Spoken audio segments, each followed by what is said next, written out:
할렐루야. 할렐루야. 네. 하나님을 예배하는 것이 저와 여러분들에게 큰 기쁨이고 힘이고 능력인 줄 믿습니다.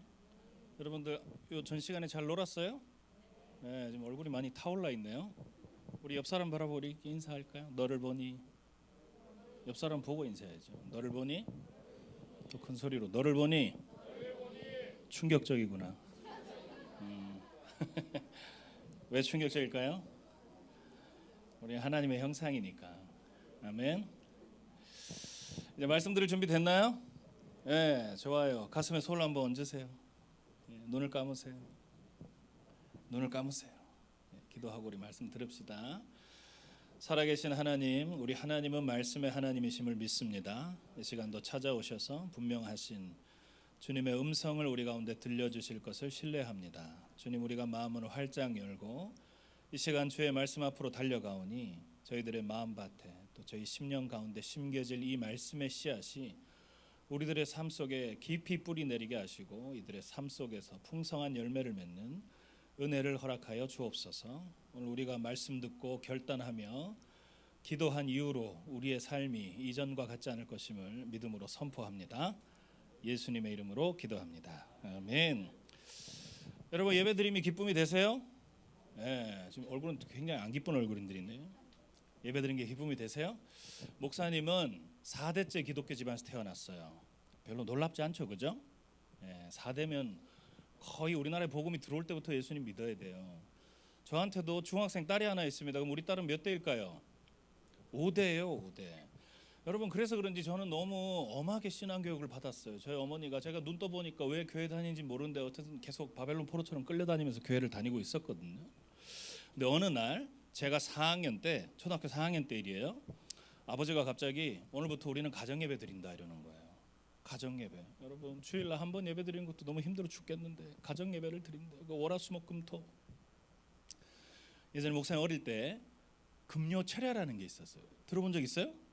금요일 날 철야의 예배를 간다는 거예요. 그래서 막 10시 반, 11시에 가가지고 실제로 12시 넘어서 오고 이런 게 있었어요. 근데 가끔 저희 어머님이 저랑 이렇게 눈이 맞으면 그때 초등학생인데 진열아 환하게 웃으면서 철야 가야지 이러는 거예요. 그럼 제가 철야를 왜 가야 되나요? 또 가기 싫다 그러면 또 바벨론 포로처럼 끌려가가지고 교회 뒤에 장의자에 누워서 넌 자더라도 여기서 찬송 들으면서 자라. 여러분, 저는 키가 185입니다. 뭘 얘기해도 놀라지 않네요, 여러분.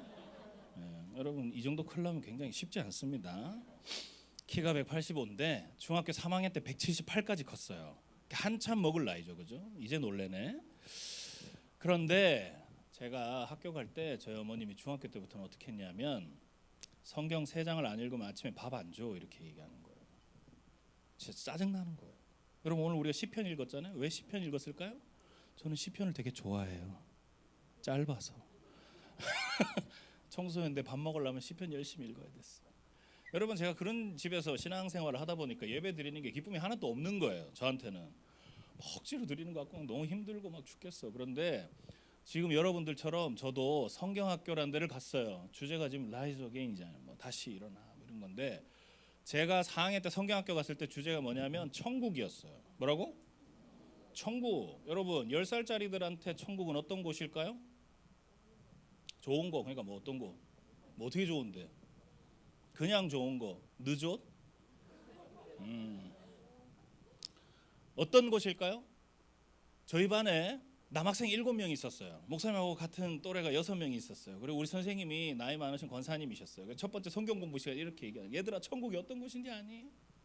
그래서 애들이 막 이렇게 머뭇머뭇하고 막 대답 못하고 이러고 있는데 한 친구가 용기를 내서 이렇게 얘기했어요. 숙제가 없는 곳이요.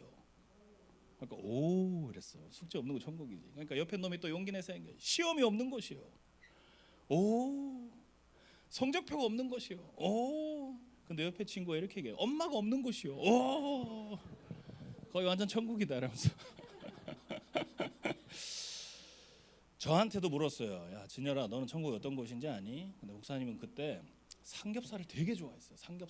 삼겹살만 나오면 난 너무 천국이야. 그래서 선생님, 저는 머릿속에 삼겹살을 생각하면 삼겹살이 눈앞에 쫙 나와 있는, 매번 그럴 수만 있으면 거기가 천국인 것 같습니다. 그러니까 애들이 막 에이 그런 데가 어디 있어 뭐 이렇게 얘기했어요. 근데 그 권사님이, 그 선생님이 환하게 웃으면서 우리들을 막 측은하게 바라보면서 얘들아 천국은 그런 곳이 아니야 이러는 거예요. 천국은 어떤 곳이에요? 우리가 다 궁금해서 천국은 뭐 어떤 곳입니까? 그 선생님이 이렇게 얘기하는 거예요. 천국은 하나님을 영원토록 예배하는 곳이야. 하나님을 영원토록 예배한다는 거예요. 거룩하다 거룩하다 천사들이 찬양하고 예배가 끝나지 않는다는 거예요. 그분과의 사귐이 있는 그곳이 천국이란다. 여러분 진짜 이 거짓말 아니라 우리 7명 그날 점심시간에 카레 먹으면서 다 같이 얘기했어요. 우리 천국 가지 말자. 야 천국 가면 죽도록 예배한다는데 거기 어떻게 가냐 우리가. 여러분 제가 왜 이런 얘기를 할까요? 예배 드림이 정말로 기쁨이 되는지 묻고 싶은 거예요. 여러분 예배는 하나님과의 만남입니다. 우리는 하나님을 기뻐하고 즐거워하도록 지음받은 사람들이에요. 저는 여러분들이 이틀간의 시간 동안 정말로 하나님 만나는 이 기쁨이 회복되기를 소망합니다. 주님을 만나는 이 기쁨이 이 은혜가 여러분 안에 다시 일어나게 되는 이틀의 시간이 되길 축복합니다. 오늘 첫날 주제는 하나님과의 친밀함에 대해서 나눌 거예요. 하나님과의 친밀함. 여러분들이 읽은 오늘 이 구절은 하나님께 가까이함이 내게 너무 복이 됩니다. 이렇게 시편 기자가 고백을 했어요. 왜 하나님께 가까이함이 복이 되는가? 이 얘기를 하려고 하는 거예요. 여러분 금묵자학이라는 말 들어봤어요? 들어봤어요? 안 들어봤어요? 제가 여기 설교하러 오기 전에 여러분들이 반응이 없고 뭐가 없고 이런 얘기들을 쭉 이제 해주셨어요. 근데 괜찮아요. 그런 애들이 태반이에요. 전국에. 언젠간 대답하겠지. 니네가 이기나 내가 이기나. 금묵자학은 여러분 먹을 가까이 하면 검어진다는 뜻이에요. 우리가 뭘 가까이 하느냐는 너무 중요합니다. 그래서 어떤 친구를 만나느냐도 너무 중요해요. 어떤 선생님을 만나느냐도 너무 중요해요. 우리가 뭐 옛날 뭐 위인들이나 혹은 뭐 간증이나 이런 거 들어보면 정말 사람 하나 잘 만나서 인생이 바뀌는 경우들도 많습니다. 어떤 목사님 만나는가도 너무 중요해요. 왜냐하면 그것으로부터 우리가 영향을 많이 받기 때문이에요. 여러분들도 SNS도 하고 유튜브도 많이 보죠. 요즘은 알고리즘이라는 게 있으니까 내가 뭐 관심 가지고 계속 보면 그게 계속 노출이 되고 또 보게 되고 영향받게 되고 그러잖아요. 내가 뭐를 가까이 하는가는 나한테 그게 굉장히 큰 영향을 주기 때문에 너무 중요합니다. 저는 10년 전에 제가 섬긴 우리 교회 갔어요. 그때는 우리 애가 유치부 이제 마지막 끝물이었어요. 그런데 제가 우리 교회 처음 갔을 때 유치부 전도사님이 정말 유명하다는 거예요. 여자 전도사님인데 지금은 시집 가셨는데 그때는 아가씨였어요. 왜 유명한가? 근데 소문이 자자했어요. 게다가 코로나 왔을 때 유튜브로도 굉장히 유명해졌어요. 전도사님이 꿀벌 전도사님이거든요. 꿀벌 전도사님. 이분은 어떤 분인가 하면 교회에 꿀벌 옷을 입고 와요. 온 몸이 꿀벌이에요. 심지어 디테일도 너무 좋아. 뒤에는 침이 하나 달려 있어요. 그래서 유치부 애들이 예배 드리러 오면 마당에 꿀벌 한 마리가 서 있어요. 이렇게. 그리고 갈수록 장비가 업그레이드 돼서 꿀단지도 하나 이렇게 만들었어요. 그래가지고 유치부 애들한테 뭐 숙제 내주고 했는데 막 예배 올 때 막 웰컴 하는데 애들이 막 그런 거 한다. 그럼 꿀단지 안에서 막 간식도 주고 그 안에 말씀 카드도 있고 막 그래요. 근데 이분이 왜 유명한가? 유치부 애들이 예배하는 거예요. 유치부 애들 6살, 7살을 예배하게 만드는 공동체를 세운다는 거예요. 그래서 내가 그럴 수가 있나? 내가 이 교회 오기 전에 우리 애는 목사 딸이지만 얘는 거의 하나님 없는 것처럼 살았거든요. 근데 얘가 과연 이 전도사님 만나고 이 유치부 들어가서 과연 예배할 수 있을까? 정말로 그런 영향을 받을 수 있을까? 근데 너무 놀라운 건 간지 2달이 안 됐는데 저하고 식탁에 앉았는데 제가 시키지 않았는데 지 혼자 기도를 하는 거예요. 너무 신기하죠. 제가 유치부 예배를 한번 가봤습니다. 교육 목사라서 아마 가봤어요. 도대체 어떻게 하는가? 여러분 진짜 농담 아니라 유치부 애들 50명 빡빡하게 이렇게 앉아 있는데 애들이 막 두 손 들고 찬양하고 제가 깜짝 놀랐어요. 더 놀라운 건 유치부 애들이 헌금위원이 있는 거예요. 성가대 가운 입고 헌금위원을 해요. 유치부 애들이. 근데 애들이 교육을 제대로 못 받아 놓으니까 가끔 엄마가 깜빡하고 헌금 안 주는 애들도 있잖아요. 그 헌금위원이 가서 낼 때까지 서 있어요. 왜 안 내? 니네 엄마 헌금 안 줬어? 그 정도 분위기예요. 근데 우리 애가 식탁에서 밥 먹는데 기도하는 거 보고 와 진짜 이 전도사님 만나니까 애가 바뀌었나? 영향을 받았나? 애가 달라지네? 예배하는 사람이 됐네? 너무 기쁘고 좋은 거예요. 제가 어느 날 제가 아까 삼겹살 좋아한다 했죠. 우리 집에 삼겹살 반찬이 나오면 저는 그러면 안 되는데 목사님 기도가 짧아져요. 아버지 하고 바로 숟가락 바로 들어요. 그러면 안 되잖아요. 근데 하나님 제 마음 아시죠? 하고 바로 들었습니다. 근데 우리 애가 7살 때 저를 딱 보더니 숟가락으로 식탁을 내리쳤어요. 빠!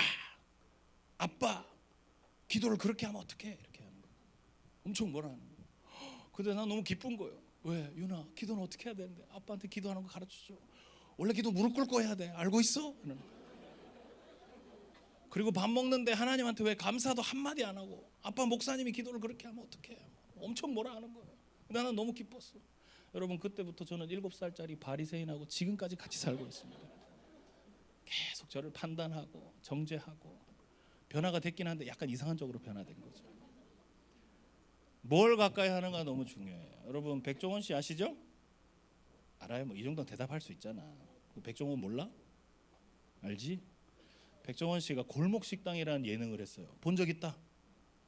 대부분 말씀과 기도로 사니? 골목 식당 예능을 보고 목사님이 깜짝 놀란 게 있어요. 왜? 저는 그 예능을 처음에 재미로 보다가 나중에 무슨 생각이 들었냐면, 이 너무 프로그램이 복음적인 거예요. 왜? 이 상권이, 이 골목이 다 죽어가는데 백종원이 오면 살아나는 거예요. 백종원을 만나면 그 가게가 맛있어져요. 백종원이 오면 그 가게가 경영을 잘할 수 있도록 사업에 놀라운 팁을 주는 거예요. 왜 그렇게 될까요? 백종원이 영향을 주는 거예요. 가르치는 거예요. 메뉴를 줄이세요. 레시피는 이렇게 하세요. 장은 이렇게 하는 겁니다. 양념장은 이렇게 만드는 겁니다. 근데 보면 잘 되는 사람들은, 그렇게 해가지고 정말 대박 터지는 사람들은 백종원 씨 오면 하나라도 더 들으려고 하고, 솔루션 주면 열심히 해결하고, 그런 사람들은 잘 되는데 가서 막 고집 부리고, 백종원이 뭐라고 얘기했는데 이거 우리 시어머니 때부터 내려온 장인데 네 말 들을 수 없어, 이런 사람들은 잘 안 되는 거예요. 그러니까 그 사람을 가까이 하니까 백종원 씨가 가지고 있는 능력이 내 능력으로 흘러 들어오는 거예요. 그 사람 가진 레시피가 내가 가까이에서 뭐라도 하나 얻으려고 하니까 장사 노하우도 알게 되고 이렇게 흘러 들어오는 거예요. 여러분, 성경에는 대부분의 많은 사람들의 이야기가 어떤 사람들의 이야기냐면 하나님을 가까이 했던 사람들의 이야기예요. 저 사람 신앙 좋네. 그게 무슨 말일까요? 하나님하고 사이가 좋네, 하나님하고 가깝네, 하나님하고 친밀하네, 이런 뜻이거든요. 여러분, 하나님을 가까이 하면 어떤 영향을 받게 될까요? 그래서 우리가 정말로 하나님과 친밀해지면 우리는 하나님으로부터 무슨 영향을 받게 되고, 나는 어떻게 변화되는 걸까요? 무엇 때문에 시편 기자가 그렇게 하나님을 가까이 하는 게 복이라고 말하는 것일까요? 우리가 잘 아는 대로 다윗은 제일 유명한 사건이 뭐가 있어요? 어차피 여러분 대답 안 할 거니까, 그죠? 나 홀로 1시간 하다 가야 되니까. 골리앗 깨부신 사건이 있죠. 그래요, 안 그래요? 그죠? 사람들은 다 골리앗을 엄청 무서워했어요. 두려워했어요. 이 큰 적을 보고 다들 앞에 나서지를 못하는 거예요. 근데 다윗은 무서워하지 않죠. 오히려 담대하게 선포하고 물맷돌로 팍 깨부십니다. 그럴 수 있는 이유가 뭐냐? 목사님 생각에는 그런 것 같아요. 다윗은 하나님과의 거리감이 가까웠어요. 하나님과 친밀했어요. 그러니까 하나님은 이렇게 커 보이고 다윗은 골리앗은 작아 보이는 거예요. 그 담대함이 어디서 오는가? 하나님과의 거리감, 하나님과의 친밀함으로부터 온다라는 것이에요. 세상 사람들이 다 두렵다 말하는 게 내게는 두렵게 느껴지지 않을 만큼 하나님의 친밀함은 그런 능력을 우리한테 부어주는 거예요. 여러분, 모세는 이스라엘 사람들이 인정하는 가장 위대한 지도자 중에 한 사람입니다. 그 사람의 탁월한 리더십이 어디로부터 왔을까요? 하나님과의 친밀함이에요. 성경에 보니까 모세에게는 이런 이야기를 했어요. 하나님과 친구처럼 대면하면서 이야기하듯이 지냈대요. 그러니까 눈앞에 큰 홍해가 있어서 뒤에는 막 애굽이 쫓아오고 어떻게 할지도 모르는 그 상황에서도 하나님이 말씀하신 대로 순종하니까 바다도 갈리는 거예요. 그러니까 여러분, 그 당시에 지금도 보기 힘든 아쿠아리움을 보지 않았겠어요? 홍해를 건너면서 여기 뭐 삼치가 있네 뭐 이러면서. 죄송합니다. 여러분, 하나님을 가까이 하면 하나님으로부터 온갖 좋은 것을 우리가 받아 누리게 됩니다. 아멘. 하나님의 온갖 좋은 성품의 영향을 우리가 받게 됩니다. 그리고 아까 백종원 씨 얘기했던 것처럼 그분의 능력이 내 능력인 것처럼, 성경에 나왔던 수많은 사람들이 그랬던 것처럼 하늘에서 불도 떨어지고 막 물 위를 걷기도 하고 풍랑을 잠재우기도 하고, 그런 놀라운 일들이 내가 할 수 없지만 내가 가까이 지내며 친밀하게 하나님과의 깊은 사귐과 교제를 통해 그분의 능력이 나를 통해 흘러 들어오는 것이에요. 저는 애를 키우면서 이런 거를 많이 경험했습니다.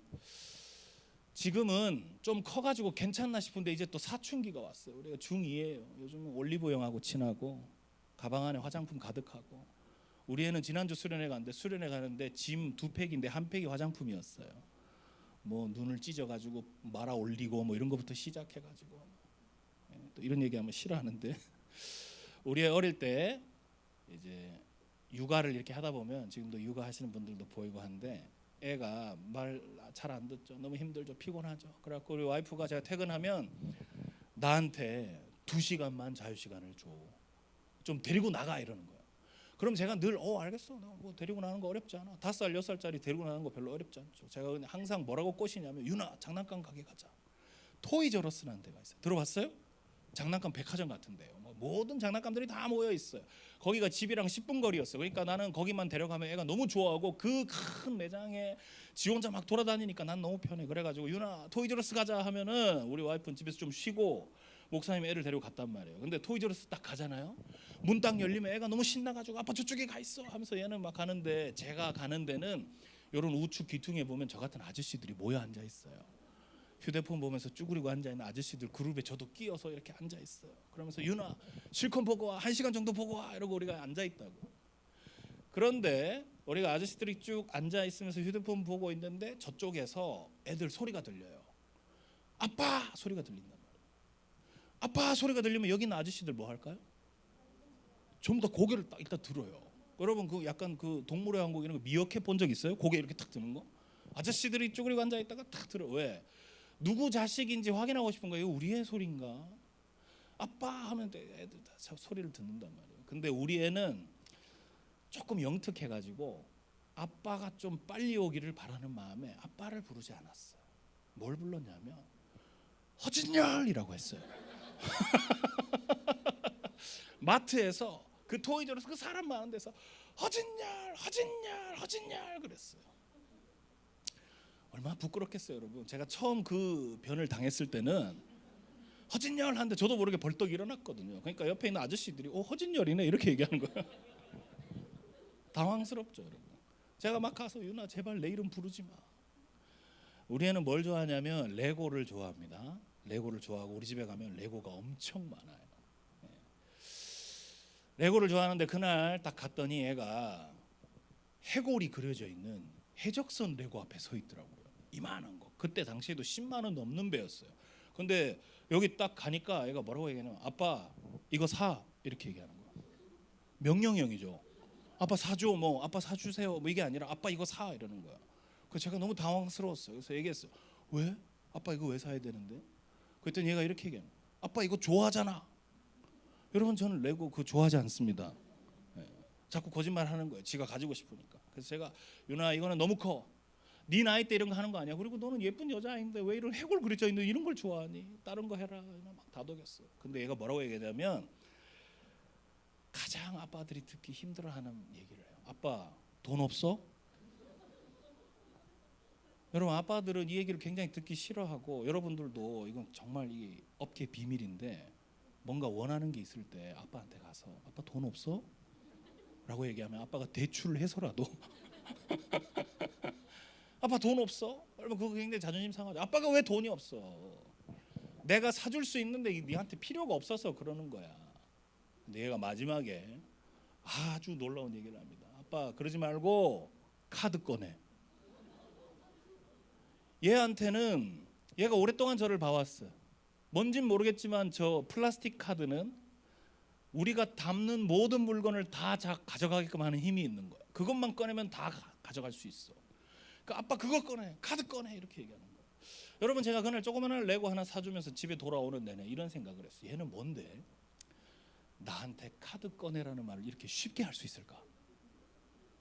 나랑 10수년 살았던 우리 와이프도 당신 카드 꺼내봐 이렇게 말 못하는데 얘는 태어난 지 얼마 안 됐고 나하고 말 섞은 지 이제 2년 3년 됐는데 3, 4년은 말도 못해서 버버버 하다가 이제 말 터져가지고 나하고 이제 몇 마디 주고받는 놈이 어떻게 나한테 이렇게 카드 꺼내 이 얘기를 쉽게 하냐는 거예요. 왜 그렇게 할 수 있을까요? 저하고 가까우니까 그렇죠. 친밀하니까. 우리 딸이 느끼기에는 아빠랑 나랑 거리감이 너무 가까우니까. 심지어 좀 이렇게 확대해서 가면 내 거도 내 거고 아빠 거도 내 거야. 아빠 카드도 내 거야. 왜? 난 아빠랑 가까우니까, 친밀하니까. 여러분 이게 하나님과 우리가 가까워지면 누릴 수 있는 특권이에요. 아멘. 저의 얘기가 나왔으니까 여러분들 또 세대에 또 맞춰서 얘기를 해야 되니까 저의 에피소드를 하나 더 풀겠습니다. 저희 애가 유치원 졸업할 때 놀라운 에피소드가 하나 있었어요. 제가 퇴근해서 집에 갔어. 집에 가니까 애가 딱 기다리고 있는 거야. 아빠, 나한테 좋은 일이 생겼어. 막 와가지고 허벅지 막 잡고 막 난리야. 뭔데? 야, 7살짜리한테 좋은 일이 뭔데? 아빠 앉아봐. 이러더니 얘기하는 거야. 아빠, 나한테 남자친구가 생겼어. 이러는 거야. 유치원 가서 남자친구 생겼다는 거야. 그래서 제가 얘기했어요. 야, 유치원에 남자친구 많잖아. 다 남자친구잖아. 절반은 남자친구 아니야? 이렇게 얘기했어요. 저는 부정하고 싶었거든요. 윤희가 이러는 거예요. 남자친구가 생겼다고. 근데 이 두 자매가 다 여보를 하고 싶은 거예요. 근데 여러분 알다시피 우리나라는 일부 다처제가 아니에요. 한 명만 여보할 수 있어요. 그럼 어떻게 될까요? 내가 할 거야. 내가 할 거야. 네가 할 거야. 난리 나는 거예요. 게다가 장난감을 가지고 노는데 여러분 유치원 애들 장난감 가지고 노는 거 보면 내가 요거 가지고 잘 놀고 있어요. 옆에 애도 요거 가지고 잘 놀고 있어요. 그런데 갑자기 얘가 시선이 꽂혀. 지랑 거의 비슷한 거 똑같은 거 가지고 노는데 그럼 어떻게 될까요? 이거 관심 없어. 저거 뺏어야 돼. 그런 거 본 적 있어요, 없어요? 애들은 막 그냥 뭐 없거든요. 경주마처럼 그냥 달려갑니다. 그냥 맨날 싸우니까 어떤 일이 생겼냐면 그 자매가 엄시환한테 가서 얘기한 거예요. 시환아, 내일부터는 윤이랑 놀지 말자. 나랑만 놀아줘. 그러면 우리 싸울 일 없잖아. 이렇게 된 거예요.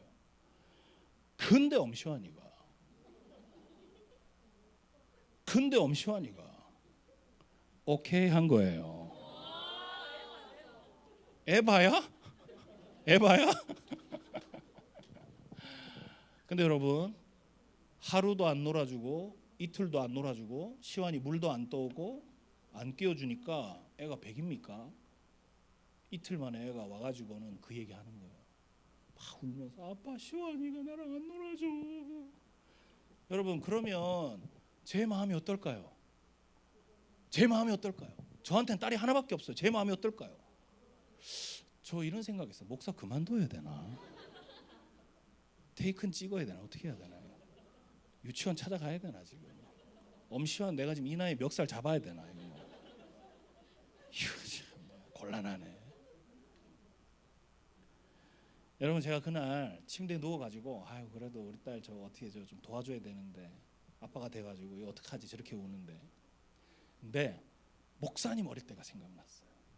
나 어릴 때 갑자기 이렇게 오버랩 되는 거예요. 목사님 아버님은 지금 이제 한 70대 중반이 되셔서 할아버지예요. 근데 저희 아버님은 월남시대 해병이세요. 그게 뭔지 아니? 하여튼 무서운 분이에요. 무서운 분이고 저희 아버님은 왼팔에 사슴이 한 마리 있어요. 멋있죠? 저도 목욕탕 갔는데 어릴 때 왜 저거 안 지워지나 늘 궁금했거든요. 사슴이 이런 게 한 마리가 딱 있어요. 저희 아버님한테. 저희 아버님은 말씀이 너무 없으셨어요. 과묵하셨어요. 그런데 형제들 둘 있는데 맨날 하는 얘기가 있었어요. 정말로 귀에 딱지가 않도록. 무슨 얘기를 하셨냐면 야 니네 어디 가서 얻어 터지고 오지 마라. 아빠는 다 치료비 물어줄 수 있어. 두드려 패고 오라는 거예요. 어디 가서 얻어 터지고 오지 마. 아빠는 그 속상하니까 무조건 두드려 패고 와. 아빠가 돈 다 물려줄 거야. 맨날 이 얘기를 밥상에서 맨날 하는 거예요. 잘못된 복음이죠. 근데 어느 날 제가 이 초등학교 뭐 몇 학년 때 그 놀이터에서 막 노는데 저보다 2살 많은 형들이 3명이나 있었는데 시비가 붙었어요. 근데 저는 아빠의 말에 순종하고 싶었어요. 저는 맞고 싶지 않았어요. 그래서 막 싸웠어요. 어떻게 됐을까요? 엄청 두드려 맞았어요. 그냥 죽살나게 맞았어요. 여러분 한 명도 아니고 3명인데 나보다 2살 많은데 어떻게 이겨요? 근데 객기로 덤볐다가 엄청 맞았는데 막 맞고 오는데 눈물이 안 날 정도로 막 억울한 거예요. 집에 오는데. 근데 제가 집에 와가지고 막 이러고 있는데 문이 딱 열리는 거예요. 저희 아버지가 들어오시는 거예요. 저의 꽃사슴이 들어오는 거예요. 저하고 눈이 맞았어요. 마치 윤희가 기다리고 있었던 것처럼 딱 그 느낌이에요. 그래서 제가 갔어요. 아빠 가지고 지금 저 놀이터에 제 원수 3명이 있는데 그 자식들이 저 여기도 때리고 여기도 때리고 아버지. 근데 저희 아버지가 들으면 화라도 내고 뭔가 공감해 줄 줄 알았는데 저희 아버님은 거의 쌉틴지 공감 일이 없거든요. 그냥 가만히 듣고 계시는 거예요. 정말 말 한마디도 안 해. 그래서 제가 내가 얻어 터지고 와서 저희 아버지가 속상하신가 보다 생각했어요. 그만 얘기해야 되겠다. 아버지 그냥 그랬다고 하고 제가 돌아섰어요. 딱 돌아서는데 아버지가 딱 한마디 하는 거예요. 가자. Let's get it. 가자는 거예요. 여러분, 저는 그때가 4학년 때인데 그때 처음으로 샬롬이 뭔지 알았어요. 내게 강 같은 평화가 확 오는 거예요, 여러분. 그 두 글자 들었는데 가자, 샬롬 확 오는 거예요. 여러분 생각해 보세요. 저희 아버지가 가재요. 저희 아버님은 꽃사슴이에요. 내 인생의 월이요. 같이 걸어가는데 저쪽에 나를 굉장히 두렵게 했던 그 원수들이 있어요. 근데 가면 갈수록 걔들이 점점 커져. 근데 난 가면 갈수록 막 심장이 뛰어, 막 두렵고 가도 되겠나. 근데 어느 정도 가니까 제가 발걸음이 떨어지질 않았어요. 근데 아버지가 묻는 거예요. 쟤들이냐? 맞아요, 아버지. 그때부터는 우리 아버지가 막 걸어가는 거예요. 쭉 거의 뭐 터미네이터처럼 걸어가가지고 무슨 말 하는지 모르겠는데 걔들을 끌고 왔어요. 그리고 제 앞에 와서 용서를 구하는 거예요. 그래서 제가 얘기했어요. 니네 죄를 사하노라. 여러분, 제가 왜 쓸데없는 얘기를 할까요? 이 얘기 안에는 우리가 신앙생활 하는데 아주 중요한 5가지 단계가 있어요. 여러분들도 살다 보면 문제가 생겨요. 어려움이 생겨요. 아픔이 있을 수 있어요. 제가 다 알지 못하지만 뭐 부모님 때문에 힘들 수도 있고, 친구 관계 때문에 힘들 수도 있고, 진로 문제가 있을 수도 있고, 제가 알지 못하는 다양한 어려움들이 있어요. 그럼 어떻게 할까요? 어떻게 하면 좋을까요? 내 힘으로 해결 안 되는데. 제일 먼저 뭘 해야 되냐면 아빠를 불러야 돼요. 아빠 하고 불러야 돼요. 누구 아빠일까요? 어떤 아빠일까요? 하나님 아빠를 불러야 돼요. 육적인 아버지 말고 영적인 아버지를 부르세요. 부른 다음에 뭐 해야 돼요? 다 쏟아내야 돼요. 여러분 안에 있는 그 아픔을 다 쏟아내야 돼요. 문제를 얘기해야 돼요. 저 여기도 맞았고 여기도 맞았고 이것도 어렵고요. 저것도 어렵고요. 너무 마음 아파요. 하나님 다 쏟아내세요. 그러면 쏟아내면 하나님 어떻게 하실까요? 가만히 듣고 계실까요? 만약 여러분 여기 와가지고 막 수련회 하면서 하나님 앞에 여러분 아픔들을 아버지 하고 부르짖고 다 쏟아부었는데 하나님은 가만히 계실까요? 그렇지 않아요. 하나님이 여러분 가운데 말씀하세요. 가자 라고 얘기했던 것처럼. 근데 그 말씀이 어떻게 찾아오느냐? 목회자를 통해서, 목사님 통해서도 오기도 하고, 여러분들끼리 성경 공부하다 오기도 하고, 아침에 큐티하다 오기도 하고, 다양한 방법으로 레마의 말씀이 온다고. 근데 그 말씀이 내 마음 안에 평안함을 줍니다. 당장 해결되진 않아도, 당장 이 현실이 바뀌진 않아도 하나님은 그렇게 행하실 것을 기대하면서 내 안에 샬롬이 온다 이 말이에요. 근데 그걸로 끝나지 않아요. 말씀만 하시고 끝나지 않아요. 왜? 하나님의 말씀은 살아있습니다. 아멘. 그 말씀 여러분 삶에 개입하십니다. 그리고 그 문제를 해결하시기까지 도우시는 거예요. 이런 일들이 어떻게 일어날 수 있는가? 하나님과 친밀해야 일어나는 거예요. 신앙생활이 좋다라는 거, 문제가 있을 때 내가 가깝게 여기는 하나님 앞에 가서 다 토로하는 거예요. 그리고 하나님도 여러분들을 돕기를 원하세요. 왜? 여러분 사랑하시니까. 하나님 아버지가 여러분들을 얼마나 사랑하세요? 당연히 돕기를 원하시죠. 여러분들의 신음소리에도 귀를 기울이시죠. 아멘이시죠? 이런 일들이 생긴다는 거예요. 그러니까 하나님과의 친밀하면 하나님의 능력이 풀어지는 열쇠다. 이게 첫 번째 메시지. 두 번째. 자, 저를 보세요. 하나님과 친밀해지면 또 어떤 일들이 생기는가? 뭐가 좋은가? 왜 복인가? 나한테 아주 내가 가깝게 지내는 베스트 프렌드가 있다. 손 들어 보세요. 한 90%는 왕따니? 베스트 프렌드가 있다. 베스트 프렌드 있죠? 있어요, 없어요? 베스트 프렌드는 믿을만해요, 안 믿을만해요? 안 믿을만해요? 믿을만해요, 안 믿을만해요? 안 믿을만해요? 그럼 베스트 프렌드 아닌데? 자, 나는 우리 엄마를 믿는다. 손 들어 보세요. 하지 말자 이거. 엄마도 아무도 안 믿니? 도대체 니네는 뭘 믿고 사는 거니? 하나. 여러분, 믿음이라는 건 어떻게 생길까요? 예를 들어 내가 엄청 가까운 친구가 있어. 난 이 친구 믿을만해. 이 친구한테는 내가 뭐 휴대폰도 맡길 수 있고 뭐 이런 사이가 됐다 치자. 그 믿음은 어떻게 생기는 거예요? 어디서부터 오는 걸까요? 나는 우리 엄마를 언제부터 믿게 됐을까요? 우리 엄마가 뭐 주는 거는 뭐 아무 의심도 안 하고 내가 이렇게 먹을 수 있는 이유가 뭘까요? 그 믿음이 어디서 오는 걸까요? 믿음은 관계로부터 시작이 됩니다. 관계로부터 비롯되는 거예요. 가만히 있다가 갑자기 생기는 거 아니에요. 여기 와가지고 막 와 하고 기도한다고 믿음이 바바바박 이렇게 자라는 게 아니라 오랜 세월을 거쳐서 그 경험과 관계의 깊이로 인해서 믿음의 깊이가 결정되는 거예요. 왜 내가 부모님을 가장 믿을 만한 존재인가? 부모님과 세월이 오래됐잖아요. 많은 시간을 보내잖아요. 가장 많은 사랑을 받잖아요. 자, 저를 보세요. 저희 딸은 요즘 뭐에 빠져 있냐면 투바투에 빠져 있어요.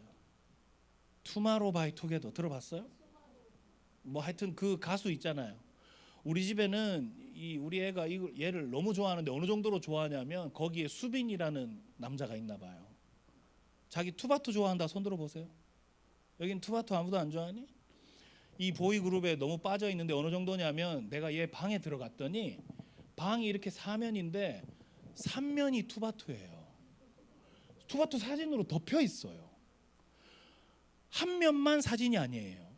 한 면은 창문이에요. 투바투로 가득해. 그래서 제가 어느 날 저는 이제 막 얘가 중2인데 막 방에도 못 들어오고 이러니까 내가 너무 궁금한 거예요. 도대체 얘 방에는 뭐가 이렇게 있냐. 혹시 내 사진은 없나 싶어가지고 제가 쉬는 날 한번 들어가서 봤어요. 근데 진짜 어디에도 내 사진이 하나도 없는 거예요. 심지어 뭐 책상 위에도 하나 없어. 근데 그놈의 투바투는 만난 적도 없는 놈인데 그 사진을 쫙 깔아놓은 거예요. 그런 걸 우상숭배라고 하는 겁니다. 여러분 저는 우리 애를 15년 동안 먹이고 입히고 재우고 막 사랑으로 최선을 다해서 섬기고 내 물질 다 쏟아붓고 그래도 아까워하지 않았거든요. 그런데 걔 마음에 그 방구석 한켠에 내 사진 하나 없는 거예요. 그 우상숭배지. 하나님 여러분 엄청 사랑하시잖아요. 그죠? 안 사랑해요? 근데 내 마음 한켠에 하나님이 요만큼도 없으면 그거 안 되는 거잖아요. 근데 얘가 어느 날 저한테 이러는 거예요. 얘 5학년 때이에요. 5학년 때인가 6학년 때. 투바투 포토카드가 그 수빈이께 희귀 카드가 나왔는데 이거 지금 당근에 거래된다고 밤에 8시 반 9시 다 됐는데 이거 사러 간다는 거예요. 여러분 같으면 부모님인데 여러분이 만약에 부모님이다 그러면 그 저녁 9시 되는 시간에 어떤 놈이 나올지도 모르는데 그 당근에 그 포토카드 그걸 몇만 원 주고 사러 간다는데 갔다 와 할 수 있겠어요? 못하죠. 그래서 제가 안 돼. 지금 시간 너무 늦었어. 그리고 지금 어떤 사람이 나올지도 모르는데 그뭔 사진이 그 몇만 원씩이나 한 게 그 이유가 뭐야? 아빠 사진도 하나도 없으면서. 근데 얘가 화가 난 거예요. 뭐라고 얘기했냐면 나 이거 못 사면 아빠가 책임질 수 있어? 오늘 저녁에 못 나갔는데 내일 아침에 이거 당근에 팔리면 그 팔린 사람이 누군지 알아가지고 그 사람한테 가서 다시 사올 수 있어? 그럴 거면 나 오늘 안 나간다 이러는 거예요. 근데 내가 너무 화가 나니까 얘가 너무 빠져 있으니까 너무 우상숭배가 심하니까 말도 안 되는 소리 하지 마 이랬는데 얘가 화가 나가지고 문을 쾅 닫고 들어갔어요. 문을 잠궜어요. 그리고 엄마 아빠한테 막 해서는 안 되는 막 좋지 않은 얘기들 막 하는 거예요. 아빠가 내 마음 알아. 수빈이가 나한테 얼마나 소중한 존재인데 뭐가 소중해 수빈이가. 진짜 제가 열이 막 확 이만큼 채이는 거예요. 근데 얘는 또 다음날 되니까 학교 간다고 또 아무렇지 않게 또 기어 나와. 그러더니 또 우리가 아침밥 차려놓은 것도 아무렇지 않게 먹어. 그거 막 뭐 소고기 있고 그냥 한 그릇 뚝딱 하고 또 가더라고. 아니 괘씸한 거예요 난 본데.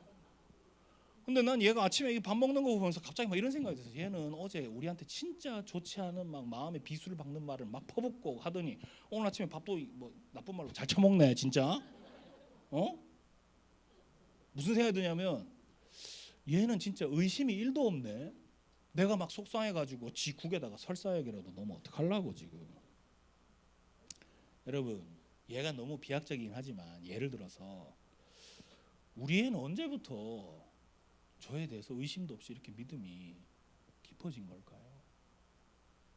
관계예요, 관계. 나는 엄마 아빠랑 지내보니까 갈등도 생기네. 내 마음 이해해주지도 못하네. 싸우기도 하네. 내 뜻대로 해주는 거 하나도 없네. 이런 시간들이 쌓이고 뭐 갈등도 생기고 막 다툼도 일어나고 하지만 시간이 지나고 보니까 그래도 1년도 살고 2년 살고 5년 살고 10년 살고 15년 살아보니까 그래도 우리 엄마 아빠가 나를 사랑하네. 나한테 좋은 거 해주려고 그랬네. 나쁜 뜻은 아니었네. 그게 점점 깨달아지는 거예요. 그게 믿음이 깊어지는 거예요. 여러분 수련회 왜 왔어요? 이거 뭐 하는 시간일까요? 하나님과의 관계가 깊어지는 시간이에요. 여러분 믿음은 갑자기 생기는 거 아닙니다. 여러분들이 아침에 머물러서 하나님 앞에 말씀을 보고 듣는 그 시간이 여러분의 믿음의 깊이를 결정하는 시간이에요. 우리가 매주 예배 드리는 게 뭐 때문에 예배 드리겠어요? 하나님과의 관계의 깊이를 결정하는 거예요. 그리고 그렇게 해서 생겨난 그 믿음이 여러분들이 살아갈 때 찾아오는 수많은 환난과 어려움과 고난을 능히 이기고도 남게 하는 열쇠가 되는 줄 믿습니다. 믿음은 여러분들이 살다 보면 절망이 되고 낙심이 되는 상황들이 올 거예요. 그러나 소망 가운데 주님을 바라보게 하는 힘이 있습니다. 그게 믿음인데 그 믿음이 이런 시간들이 쌓이고 쌓여서 생긴다라는 거예요. 그러면 그 믿음이 생기면 두려움이 사라지는 거예요. 다윗처럼 걱정이 없는 거예요. 내 앞에 인생의 홍해가 있어도 두렵지 않은 거예요. 하나님이 이 바다를 가르실 것을 믿기 때문에. 믿으세요? 시편 23편 4절 한번 볼까요? 우리 화면에 나오나요? 시편 23편 4절 한번 띄워주실래요? 여러분들이 소리내서 읽어보세요. 시작.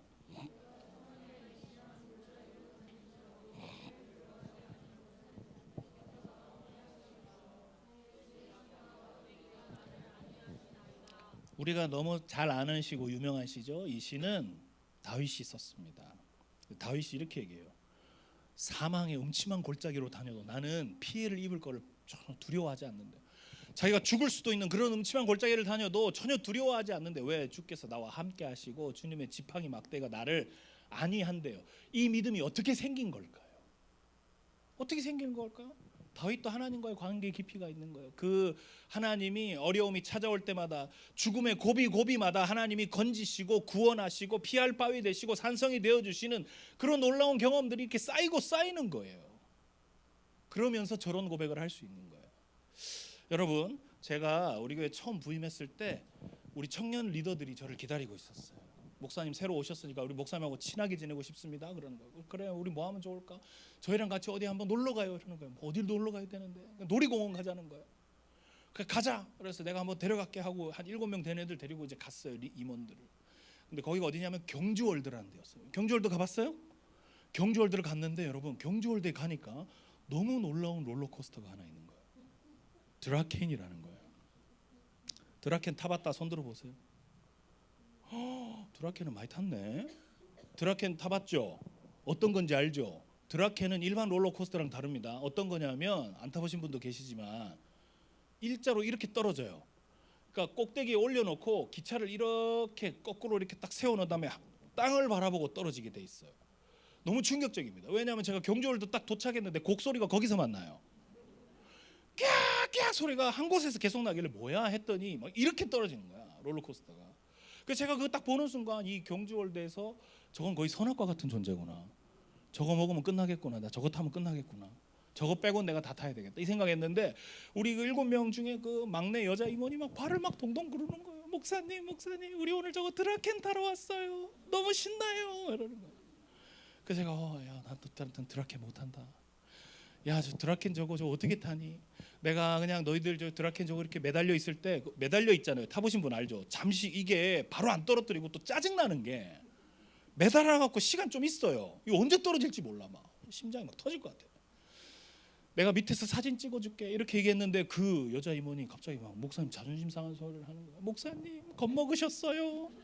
군대도 안 갔다 오셨어요. 우리 이거 타러 왔는데 그거 안 타시면 어떡해요 하면서 막 내 마음을 막 끓는 거예요. 내가 왜 그거 겁먹어? 나 그거 탈 수 있어. 나 군대도 갔다 왔어. 줄 딱 섰어요.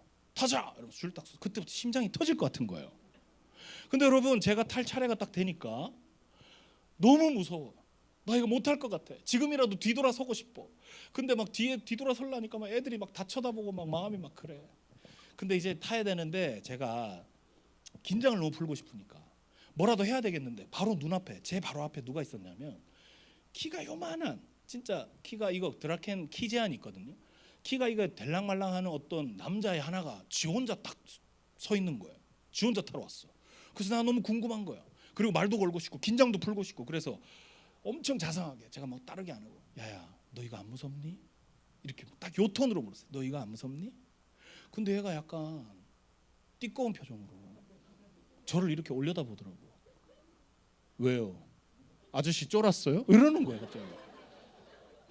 나 진짜 열받더라고. 그래서 내가 아니야 타라 말 걸지 말게. 탔어요. 그러면 이제 안전바 내려오고 하잖아요. 이제 막 출발합니다. 출발하는데 갑자기 걔가 제 앞자리였거든요. 근데 갑자기 제가 말도 안 걸었는데 걔가 뒤돌아보면서 저한테 말 거는 거예요. 아저씨, 이거 안 죽어요. 제가 죽여버리고 싶었어요. 나도 다 알아. 앞에 봐, 너한테 말도 안 걸었는데.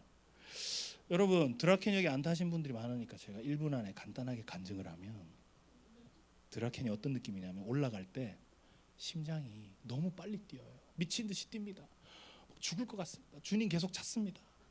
그리고 꼭대기 올라와서 다다다다다다 하잖아요. 이제 거꾸로 내리기 직전쯤 되면 어떤 느낌이 드냐면 심장이 안 뛰어요. 왜 안 뛰지? 심장이 안 뛰네? 그럼 말해요. 그냥 다다다다 이렇게 매달아 놓잖아요. 이제 그때 되면 모든 것이 그냥 어떤 소리도 들리지 않아. 멍하니 그 주님 만날 것 같은 그런 느낌이에요. 근데 다가당 소리 나면서 이제 떨어집니다. 다가당 소리 나면서 떨어지는데 어떤 느낌이냐면 너무 급격하게 낙하가 되는 거예요. 몸이 육체가 먼저 떨어지고 영혼이 뒤따라오는 그런 느낌이에요. 팍 떨어지는데 영혼이 뒤에서 막 같이 가! 막 이런 느낌이에요. 와! 하는데 막 분리돼가 영육혼이 분리돼서 지 맘대로 놀다가 마지막에 와! 해가지고 딱 도착하면 그때 하나 되는 그런 느낌이에요. 다 뭔가 이렇게 유체 이탈했다가. 그래서 제가 내렸어요. 그래서 내가 내려가지고 막 다리가 후들거리잖아. 이거 어떻게 타나 이제 다시는 못하겠다 이러는데 그 남자애가 또 제 앞으로 오는 거예요. 나 미치겠다 진짜. 나 얘 안 보고 싶은데. 근데 얘가 와가지고 뭐라고 얘기했냐면, 그거 봐요 아저씨, 안 죽잖아요. 저 이거 오늘 3번째예요. 근데 제가 경주월드 계속 돌아다니는데 걔 얘기가 계속 귀에 맴도는 거예요. 아저씨, 저 이거 3번째예요. 아저씨, 저 이거 3번째예요. 아저씨, 저 이거 3번째예요. 제가 묵상이 되는 거예요. 왜? 얘 처음 탈 때 안 무서웠을까요? 무서워요. 그거 안 무서우면 인간도 아니에요. 근데 얘가 깨달았어요. 죽진 않는구나. 타보니까 알겠네. 안 죽네. 2번째 탈 때도 좀 두려움이 있어요. 그러나 용기를 냈어요. 2번째 탈 때도 타보니까 확실히 안 죽네. 안전하긴 안전하네. 막 이렇게 손도 내밀고 막. 3번째쯤 탈 때 되면 이제 막 앞자리 타고 싶다, 뒷자리 타고 싶다, 더 스릴 있게 타고 싶다. 심지어 나 같은 아저씨들한테 안 죽어요. 격려해 주는 거예요. 격려. 왜? 나는 이 고비를 다 넘어봤잖아. 경험해 봤잖아. 안 죽는다는 거 알잖아. 이 안전벨트가 나를 붙든다는 걸 알잖아. 깨달은 거예요, 이 친구는. 그러니까 나 같은 아저씨들 격려해 주는 거예요. 다윗은 그 얘기를 하는 거예요. 시편 23편은 다윗의 인생의 말년에 쓴 시예요. 여호와가 나의 목자시니 내게 부족함이 없대요. 그분은 나를 푸른 초장으로 쉴 만한 물가로. 여러분, 다윗의 인생이 푸른 초장이 어디 있어요? 쉴 만한 물가가 어디 있어요? 골리앗 한번 깨부시고 나서 10수년 도망 다니고 손에 피 많이 묻히고 전쟁도 너무 많이 했고 자기 장인 어른한테 죽을 뻔한 고비를 몇 번이나 넘기고. 근데 하나님이 그때마다 도우시고 건지시고 구원이 되시고 은혜를 베푸시는 이런 것들이 쌓이고 쌓이니까 이 시간들을 통해서 다윗이 이렇게 믿음이 이렇게 깊어지는 거예요. 그러니까 나중에 이런 고백할 수 있죠. 나는 사망의 음침한 골짜기에 와도 괜찮아. 나는 해 입을 것을 두려워하지 않아. 왜? 하나님이 나를 붙드시니까, 건지시니까, 피할 바위 되시니까. 아멘. 하나님을 믿는 믿음이 생기면 이런 능력이 생기는 거예요. 그러니까 이게 복이죠, 여러분. 하나님 너무 잘 믿어가지고 취업 잘 되고 돈 잘 벌고 시집 장가 잘 가는 게 뭔 복이겠어요. 인생은 여러분들은 지금 잘 못 느끼겠지만 계속해서 문제가 찾아옵니다. 하나 끝나면 또 찾아오고 또 찾아오고 그때마다 늘 마음 졸이고 걱정하고 염려하고 그렇게 사는 게 뭔. 우리가 한번 볼까? 요한복음 16장 한번 보겠습니다. 요한복음 16장 33절 한번 띄워주세요. 자, 이거 읽어보세요. 시작.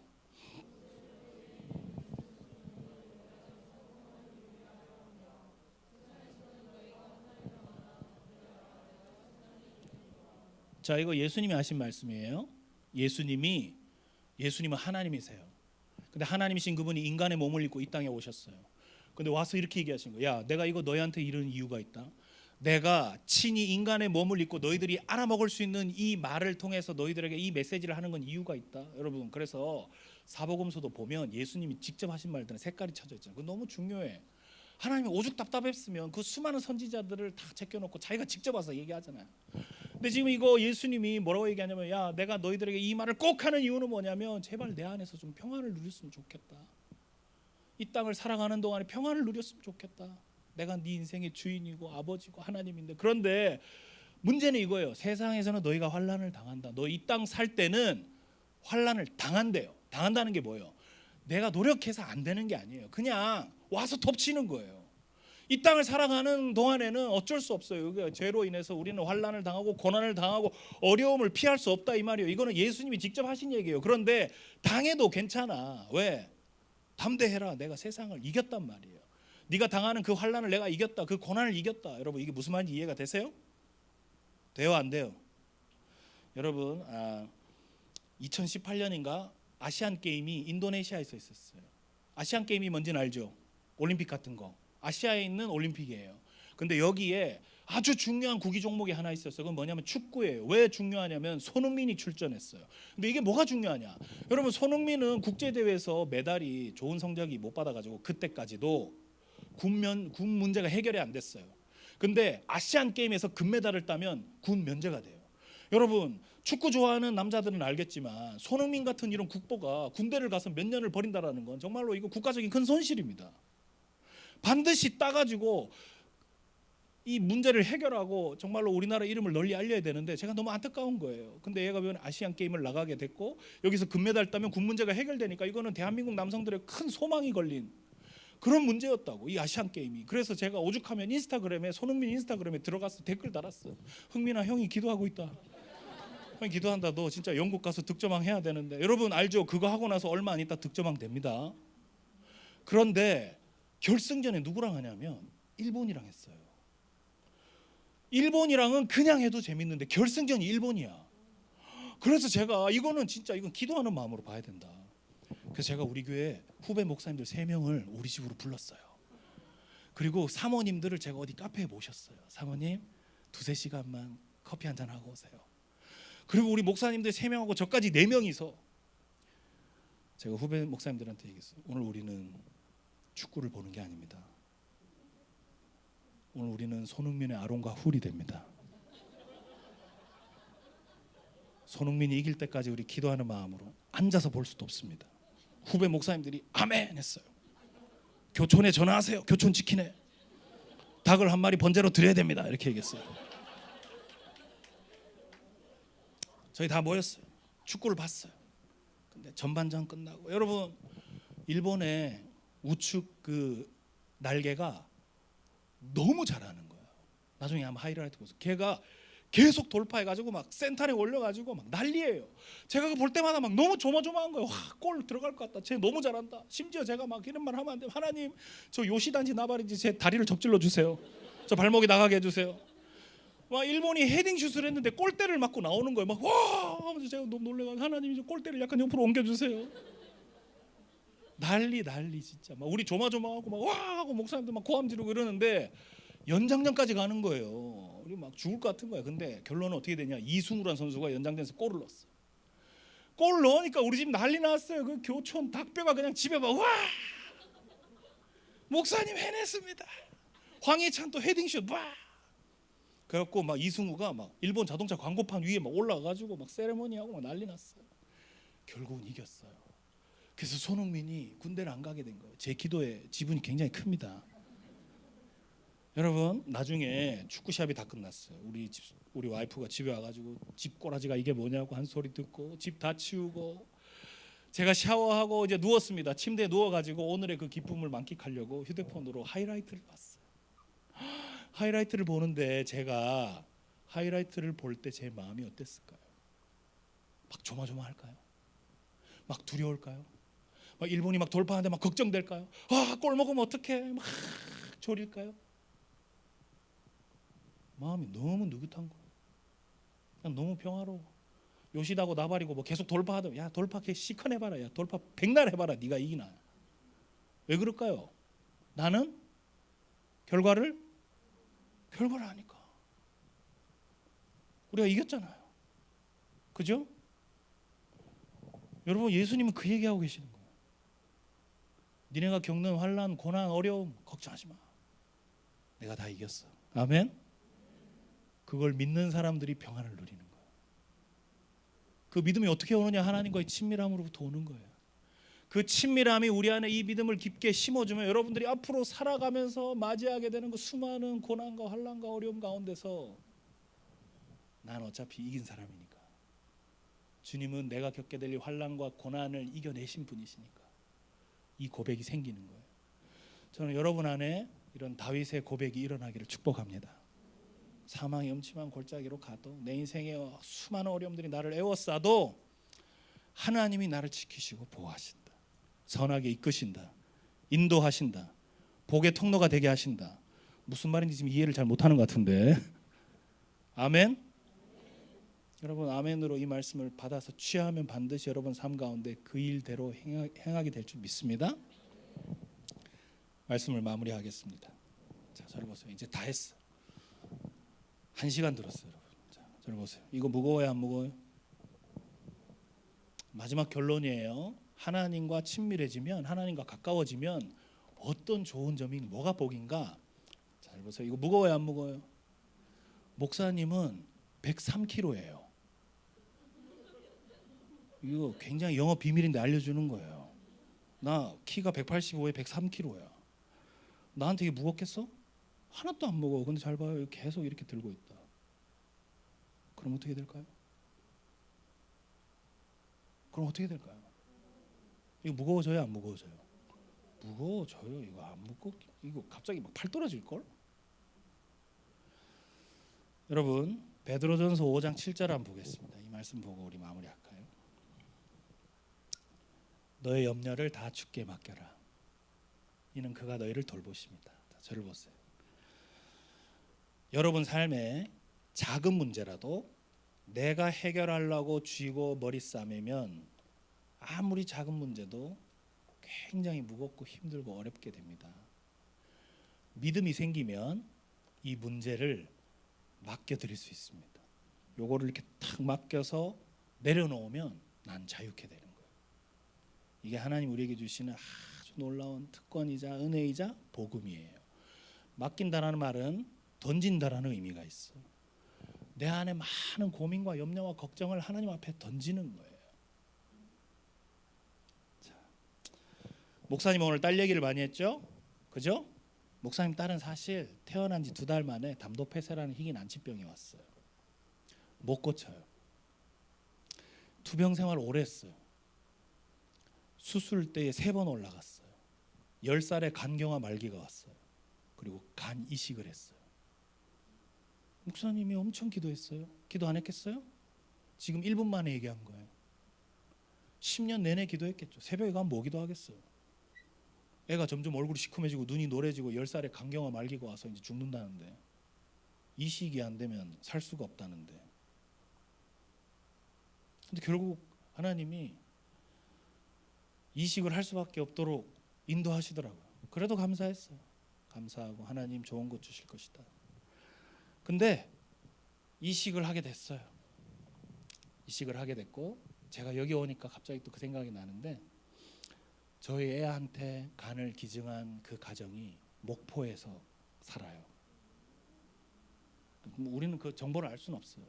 법이 그렇게 해가지고. 근데 목포에 사는 몇 살짜리 여자아이의 소화간입니다 하고 받았어요. 오늘 이 얘기 하려고 하는 건 아니고, 간이식이 끝났습니다. 그리고 중환자실에서 나왔어요. 그리고 한 보름 지났습니다. 콧줄도 떼고. 저희가 얼마나 마음이 졸였겠어요. 근데 주치 선생님이 이러는 거예요. 그때 저희가 신촌에 있는 서울의 세브란스 병원에 있었는데, 이제 윤이 1인실로 옮겨서 내일 오후 5시부터 일반 음식을 조금씩 먹을 수 있습니다. 한 보름 동안 아무것도 못 먹고 그냥 뭐 그랬는데, 이제 아버님 윤이 물어보시고 괜찮은 거, 회 같은 거 안 되고 날 거 안 되고 몇 가지 이렇게 딱 주면서 먹으라고 하세요. 아버님이 먹고 싶은 거 사주세요. 이런 거. 여러분, 제가 그때 부산에 있었습니다. 근데 내일 그거 먹을 수 있다고 하니까 나 너무 막 마음이 막 뛰어가지고 제가 교회에 얘기했습니다. 제가 서울에 가서 내일 하루는 우리 애가 이제 일반식 먹을 수 있다는데 제가 직접 그 사들고 가서 애 한번 만나고 싶습니다. 교회에서 막 가라는 거예요. 그렇게 하세요. 그래서 제가 페이스타임을 했어요. 윤아, 너 뭐 먹고 싶니? 너 내일부터 뭐 먹고 싶을 수 있대. 너 뭐 아무거나 먹고 싶은 거 다 얘기해라. 아빠가 다 사줄 수 있다. 그러니까 윤희가 갑자기 막 하더니 아빠 크로아상 사와 이러는 거야.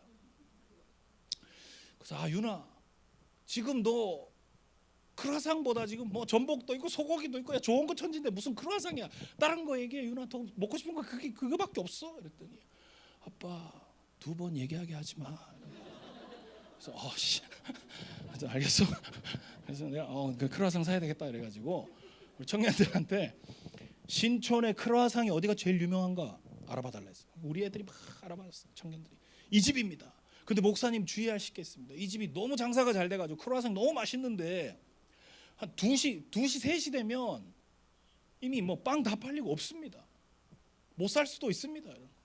그래서 내가 아침 기차 타고 가야 돼 막 걱정이 되는 거예요. 그래가지고 인스타에 DM을 보냈어요. 사장님한테. 사장님 제가 이런 상황이고 이런 사정이 있고 우리 애가 크로아상 먹고 싶은데 내가 도착할 시간에 난 부산에서 가는데 지금 빵 다 팔리면 그거 안 되는데 2개만 남겨주세요. 내가 돈은 더 쳐드릴 수 있어요. 문도 닫지 마세요 제발. 근데 사장님이 엄청 시크하게 답이 오는 거예요. 오세요. 제일 맛있는 걸로 2개 빼놓을게요. 오세요. 너무 감동받았어요. 여러분 그래가지고 제가 아침에 기차를 탔습니다. 오늘 여기 올 때도 기차를 탔는데 제가요 기차 타는데 마음이 막 조마조마한 거예요. 빨리 가고 싶은 거예요. 여러분 그거 아세요? 마음이 막 너무 급해요. 그래가지고 막 빨리 가고 싶은데 그 막 승무원들 왔다 갔다 하잖아요. 제가 막 붙들고 물었어요. 더 빨리 못 가요? 가만히 있으세요 이러더라고. 막 조마조마한 거예요. 여러분 제가 서울역에 내렸어요. 택시를 바로 탔어요. 택시 타서 아저씨한테 얘기했어요. 지금 이 주소로 가주세요. 뭐 급한 일 있으십니까? 지금 너무 중요한 일입니다. 빨리 가주세요. 저 여기 저 서울에 오래 살아가지고 저 길 다 압니다. 저 속일 생각하지 마세요. 저기 뭐 신촌에 저 뭐야 이대 뒷길로 해가지고 빨리빨리 가세요. 그러니까 뭐 아저씨가 알겠습니다 하면서 막 급하게 운전하시는 거예요. 더 빨리 가세요. 지금 급합니다. 막 확 가는 거야. 아저씨가 막 도대체 무슨 일이세요? 뭐 했는데 갑자기 딱 섰는데 빵집 앞이에요. 아저씨가 막 빵 사러 오신 거예요? 물으면 미안합니다 하고 내렸어요. 더 놀라운 건 뭔지 알아요? 제가 빵집 문 열고 바로 들어갔어요. 엄청 빠르게 들어갔어요. 근데 직원들하고 사장님으로 보이는 분들 몇 분이 저를 이렇게 툭 쳐다보는 거예요. 그중에 한 분이 얘기했어요. 크로아상? 이렇게 얘기하는 거야. 접니다. 제가 크로아상입니다. 근데 그 사장님이 크로아상에 다른 빵도 이렇게 쌓아주시는 거예요. 돈도 안 받으세요. 제가 막 눈물 날 뻔했잖아요. 사장님 너무 감사합니다. 제가 해시태그 많이 할게요. 여러분 그때가 코로나였거든요. 코로나는 병원 들어갈 때 세브란스 병원은 들어갈 때 코 한번 뚫어요. 코 뚫는 거 알아요? 옛날 추억 기억나죠? 콧구멍 뚫리는 거 알죠? 이거 한번 뚫립니다. 그 다음에 이식 환자들이 모여있는 이식 병동에서 또 한 번 뚫려요. 그 제일 마지막은 1인실이나 무균실 환자들을 위해서 3번 뚫립니다. 그 관리가 3번 돼. 근데 이거를 72시간에 한 번씩 해야 돼요. 부모들은. 그러니까 우리는 3일이면 콧구멍을 3번씩 뚫어야 되는 거야. 그리고 뭐 잘못해서 뭐 나간다. 그럼 나갔다 하면 또 뚫리는 거예요. 그럼 콧구멍이 나만 나겠습니까? 난 병원 생활 기억나는 게 콧구멍 뚫린 거밖에 없어요. 근데 그날은 제가 콧구멍 뚫리는데 기분이 너무 좋은 거예요. 우리 딸 만나러 가니까 막 가지고 김간호사 우리 한 달 정도 병원 생활하니까 다 알잖아. 김간호사 아버님 뭔 좋은 일 있어요? 빨리 뚫어. 빠 이러고 가지고 지금 딸 만나러 가야 돼. 막 빨리 뚫어. 눈물이 막 핑 도는 거예요, 여러분. 그렇게 콧구멍 3번 뚫리고 우리 애를 딱 마주했어요. 그리고 지가 먹고 싶다는 크로아상 진짜 좋습니다. 애가 처음으로 막 보름 만에 먹는 거예요. 여러분 그거 알아? 아빠들은 엄청 귀찮게 하거든요. 계속 물어봐. 연아 맛있어? 맛있어? 맛있대요. 그러면 이제 그만하면 되는데 연아 진짜 맛있어? 얼만큼 맛있어? 그러니까 막 짜증 나는 거야. 막. 근데 얘가 2번째 크로아상을 또 먹는 거예요. 이거 너 계속 먹을 수 있어? 그러니까 이거 맛있네. 근데 얘가 2번째 크로아상 먹다가 갑자기 울어요. 갑자기 막 울어. 지 혼자 뭐가 울컥한지 눈물이 막 나는 거예요. 근데 제가 그걸 못 보겠는 거예요. 우리 애가 고생한 거 아는데 크로아상 먹다가 우는 거 보니까 나 여기 못 있겠는 거예요. 그래서 제가 얘기했어요. 윤아 크로아상 천천히 먹어. 아빠의 복도에 나가 있을게. 천천히 먹어. 울지 말고. 제가 나갔어. 나가 있는데 제가 너무 마음이 아팠어. 막 눈물이 났어요. 근데 하나님이 저한테 놀라운 깨달음을 하나 줬어요. 여러분, 저희 딸은 크루아상 지가 아무리 먹고 싶어도, 지가 아무리 바라고 원해도 거기 누워 있으면 지가 할 수 있는 건 하나도 없어요. 근데 크루아상을 먹을 수 있는 유일한 방법이 하나 있어. 그건 뭐냐면, 아빠, 나 크루아상 먹고 싶어요. 말하면 돼요. 그럼 어떻게 되는지 알아요? 크루아상을 구해서 먹는 그 문제는 이제 제 문제예요. 걔 문제 아니에요. 우리 애는 그거 부탁하면 끝났어요. 나한테 맡긴 거예요. 그럼 그때부터 그 문제는 제 문제예요. 저는 그놈의 크루아상 2개 살라고 부산에서 기차 타고 올라가고 택시 타고 콧구멍을 몇 번 뚫려도 나는 힘들지 않아요. 진심이에요. 난 너무 행복했어요. 너무 좋았어요. 왜? 그게 아빠의 마음이거든요. 그게 여러분을 향한 하나님의 마음이에요. 아멘.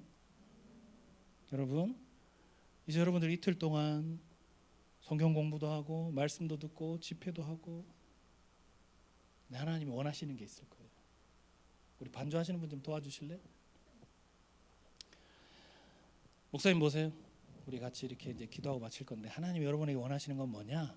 하나님은 여러분과 가까워지기를 원하세요. 아멘. 친밀해지기를 원하세요. 그리고 또 한 가지, 여러분 마음 안에 해결되지 않은 그 문제들, 그 어려움들 하나님이 내게 맡겨라 말씀하세요. 여러분 믿으세요? 네가 가진 어려움, 그 아픔, 그 고민 나한테 맡겨라. 내가 너희를 돌본다. 여러분, 이 주님의 음성이 여러분에 들려지기를 소망합니다. 그리고 그렇게 기도하고 간구하며 하나님을 만나는 이번 이틀의 시간이 되기를 원합니다. 우리 다 자리에서 일어날까요?